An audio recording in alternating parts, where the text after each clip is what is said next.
time for Countdown's number 2 story, tonight's worst persons in the world. The bronze to Neil Cavuto of Fixed News, also to receive a special citation for worst timing in the world.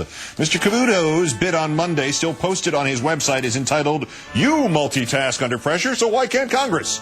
This one is a rationalization demanding a pro-drilling vote by Congress. Quoting it, "Countless Americans juggle big issues, too. They'd love to punt on some of those issues. I'm sure they'd love to punt on paying the bills, or sending the kids off to school, or postponing a big family project. I'm sure they'd love to table a difficult financial undertaking, but they can't. They don't. They won't. Congress, you could learn a thing from the folks who elected you. It's called discipline. It's called life." Do you want to tell Neil about John McCain saying he can't campaign and at the same time be one of the 100 senators addressing the fiscal crisis? Or should I?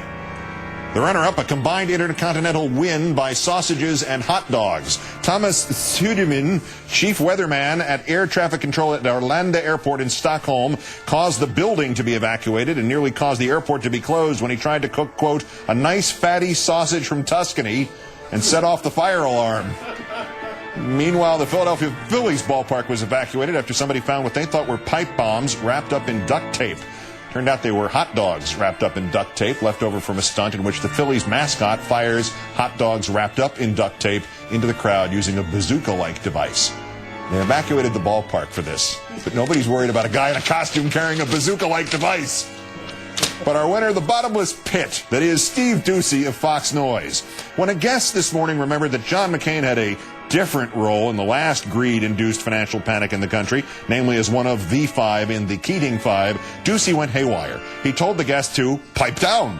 Then he described him as rude, then insisted that he cut it out, whereupon a producer could be overheard saying, "Cut his mic."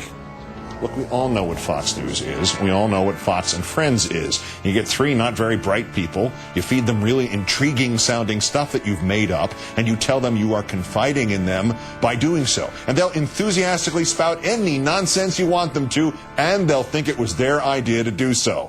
So Doofy isn't on here because he tried to shout down all mention of the Keating 5. That's his job. It's because of what he said as the guest got in one last reference to McCain's Keating 5 scandal. Quote, "This is not the History Channel." So stuff from 1991 is too old, too remote, as the lawyers say, meaning you guys think John McCain's POW experience from the 60s should only be covered by the History Channel? See, because if you're going to discount what he went through in Vietnam, Steve, I'm afraid I'm going to have to ask you to step outside. Steve, nothing before 1992 counts. Doocy, today's worst person in the world.